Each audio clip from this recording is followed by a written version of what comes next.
Lojas Mobilar, 23 anos, equipe de entrega e montagem própria, crediário próprio em até 15 vezes. O melhor atendimento, o melhor preço, a maior variedade de Guaíba e região. Mobilar Móveis em 4 endereços. Olá amigos da TV Costa Doce, tudo bem? Estamos aqui hoje na escola Nossa Senhora do Livramento, no bairro Primavera, para conversarmos com o professor Diogo, professor de História, que vai nos falar um pouquinho sobre esse feriado de hoje, 15 de novembro, Proclamação da República. Tudo bem, professor Diogo? Boa tarde, Nelson. Tudo bom? Boa tarde a todos os telespectadores. Obrigado pelo convite. Nós que agradecemos, professor. Todos nós sabemos que amanhã é feriado, 15 de novembro, Proclamação da República. Mas o que tem por trás desse feriado que pouca gente ainda sabe? O que é a Proclamação da República? Bem, eu começaria dizendo que o primeiro fator que passa despercebido, principalmente quando a gente fala no 15 de novembro, é que esta data, esse feriado, foi sim, de fato, um golpe perpetrado por membros considerados republicanos àquela época e que utilizaram de manobras para retirar Dom Pedro II do poder, para tirar a princesa Isabel, para acabar com a monarquia no poder. A república a qual nós comemoramos nada mais é do que realmente o símbolo que foi marcado por um golpe, né? Mas dentro desse 15 de novembro há uma série de outros fatores que passam despercebido.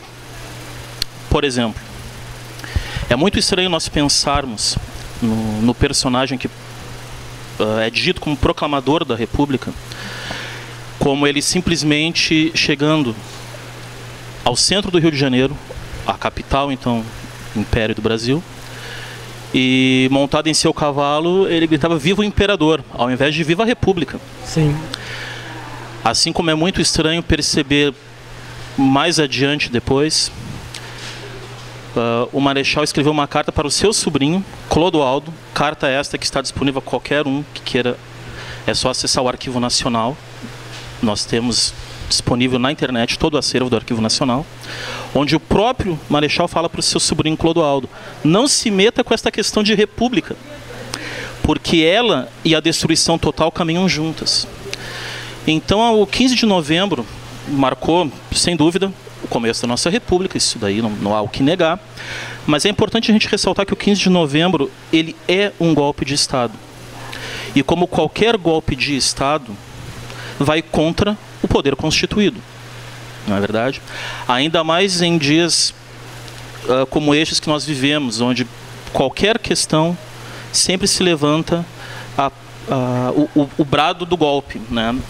Nós temos constantemente a ideia de que a sombra de um golpe está diante de nós. O que não me surpreenderia nem um pouco, até porque a gente costuma dizer um lugar comum, que tudo que começa mal termina mal. Então, se constantemente nós tivemos na nossa república uma série de golpes, tomadas de poder, regimes ditatoriais, eu acredito que isso aí naturalmente deve ter uma origem. E é a nossa própria república que começou dessa forma. Então, grosso modo, eu posso dizer, sem errar, que o que começou errado não poderia dar frutos bons tão cedo assim, né? E como é que foi essa transição da monarquia para a república? Mesmo, como o senhor falou, foi um golpe, né? Como é que houve essa transição? Bom, o que aconteceu foi o seguinte. O Visconde de Ouro Preto, ele era o presidente do Conselho de Ministros, o chefe do Conselho de Ministros. O que seria o presidente do Poder Executivo no reinado de Dom Pedro II.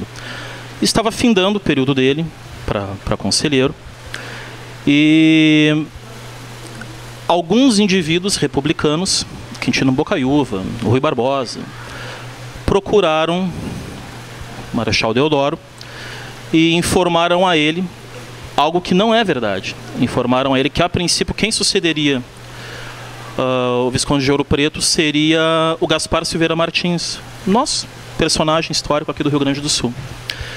E ele, que estava acamado, ele simplesmente, num acesso de fúria, disse que esse indivíduo não poderia ser. Então ele, através dessa notícia que não era verdade, tomou alguma atitude. Ele foi em direção ao Rio de Janeiro, ao centro do poder do nosso império, com o propósito de, antes de tudo, se levantar contra essa possível nomeação do Gaspar Silveira Martins. E gritava, como eu falei inicialmente, viva o imperador. Ele não era republicano. O nosso parlamento, só para todos terem uma ideia, o nosso parlamento era composto de apenas 2 republicanos. Todo o restante do parlamento era monarquista. Bom, o que ocorre? O Dom Pedro, na verdade, ele nomeara o conselheiro Saraiva. Não era verdade que ele ia pegar o Gaspar Silveira Martins. O conselheiro Saraiva foi nomeado na madrugada do dia 16. Só que, por motivos óbvios, não conseguiu assumir e foi colocado à força, portanto, a República. Só que o que acontece? Quando houve essa transição da monarquia para a República, o que pouca gente também sabe é que a vida financeira do Brasil já começou mal com a República. O próprio republicano Rui Barbosa praticamente levou o Brasil à bancarrota. Nos primeiros anos, ele foi ministro da Fazenda no Império. E esses primeiros anos da República, com Rui Barbosa como ministro da Fazenda da República, ele literalmente inflacionou o governo de tal forma que ele emitiu tanto papel moeda que os próximos anos da política da República já foi praticamente deficitário, né? Então a República ela já começa num período de transição extremamente turbulento. Os primeiros anos da nossa República é de constante conflito entre os poderes regionais com poderes do governo federal. É um governo com problemas financeiros e, acima de tudo, o que pouca gente às vezes atina em se lembrar, é um período de uma história em que, por mais que nós tenhamos começado a caminhar àquela época como republicanos, toda a nossa história está com um embasamento monárquico. É como se nós estivéssemos ainda procurando uma identidade republicana e nós nos identificávamos somente com um aspecto monárquico. Uma outra coisa que eu quero ressaltar, seja em 1889, seja em 2017, uma coisa também fica muito clara na transição e nos dias de hoje. A República, em grandes momentos, sempre demonstrou um caráter onde quem tem a voz, quem participa ativamente da nossa República é uma minoria. É constantemente uma minoria, assim como foi uma minoria que deu o golpe, não obedecendo à maioria. O nosso imperador tinha mais de 90% de aprovação. Exatamente.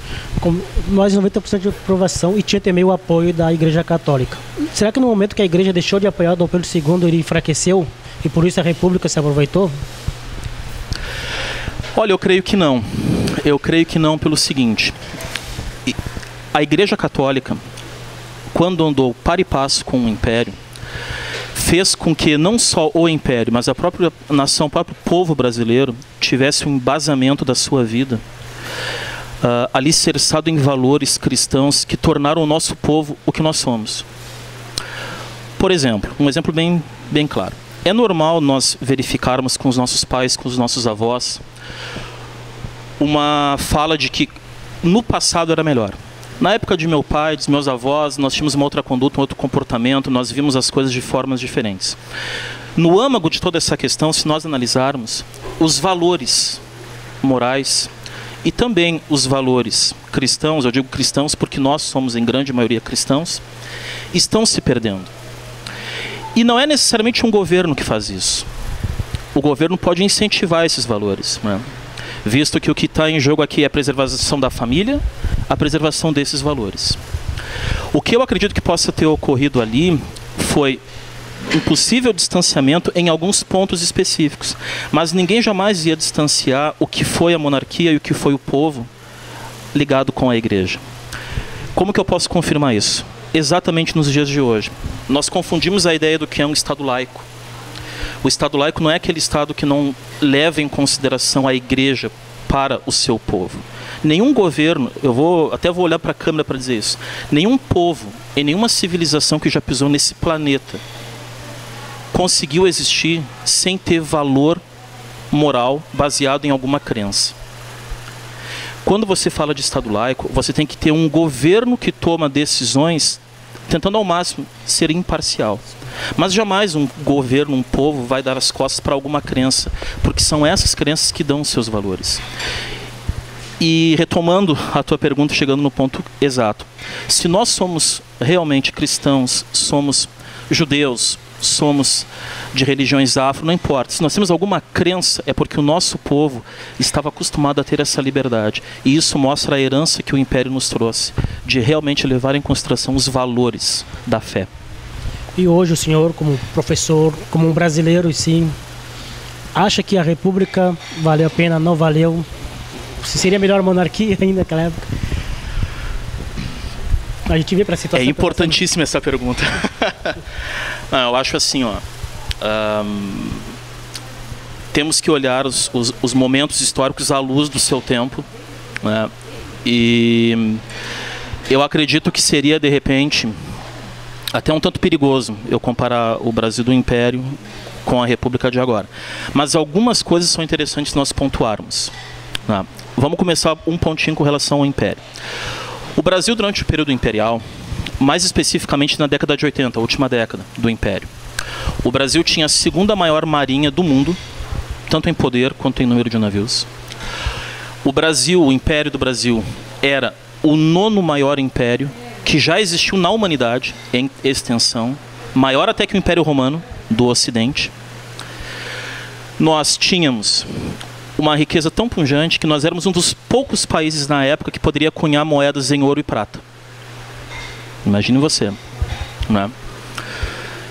Bom, vendo a República, nós temos mais de 100 anos de República, nós tivemos 7 constituições.